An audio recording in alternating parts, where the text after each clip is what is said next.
बात हो भैया सुन ला एकटा बात, सुन ला एकटा बात, सुन ला एकटा बात हो भैया सुन ला एकटा बात। मुश्किल घड़ी में घर से न निकला, मुश्किल घड़ी में घर से न निकला, कोरोना भजे तो साथ भैया सुन ला एकटा बात, सुन ला एकटा बात हो भैया सुन ला एकटा बात। मुश्किल घड़ी में घर से न निकला, मुश्किल घड़ी में घर से न निकला, कोरोना भजे तो साथ हो भैया सुन ला एकटा बात, सुन ला एकटा बात हो भैया सुन ला एकटा बात।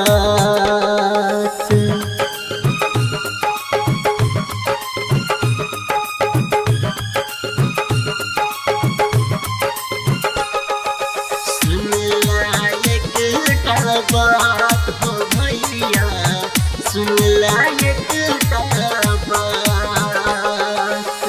एक दूसरा के लाग न जइहा, हाथ के धबिहा मास्क लगइहा, मास्क लगइहा।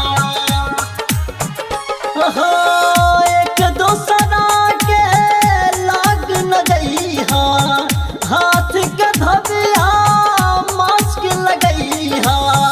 दुनिया भले बर्बाद हो भैया सुन ला एकटा बात, सुन ला एकटा बात हो भैया सुन ला एकटा बात, सुन ला एकटा बात हो भैया सुन ला एकटा बात,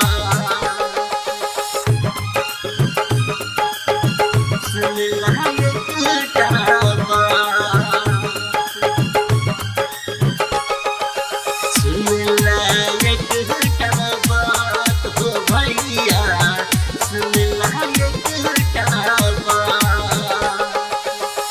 फैलल छै कोरोना महामारी, धरिल ताबा हर में बीमारी, हर में बीमारी।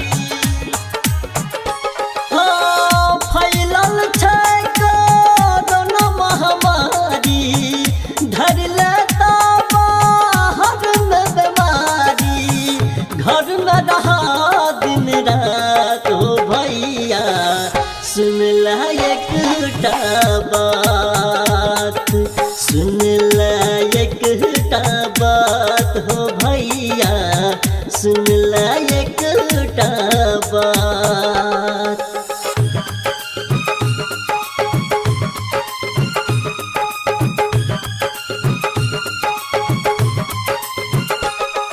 सुन ला एकटा बात हो भैया सुन ला एकटा बात।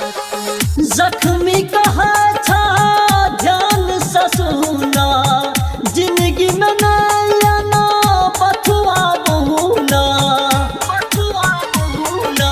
ए हो सुना हाँ रबिश कहा था ध्यान से सुना, जिंदगी में नया ना बथुआ बहुना, घूमो नया ना हो आजाद हो भैया सुन ला एकटा बात, सुन ला एकटा बात हो भैया सुन ला एकटा बात। मुश्किल घड़ी में घर से न निकला, मुश्किल घड़ी में घर से न निकला, कोरोना भजे तो साथ भैया भैया सुन ला एक बात, सुन ला एक बात हो भैया सुन ला एक बात।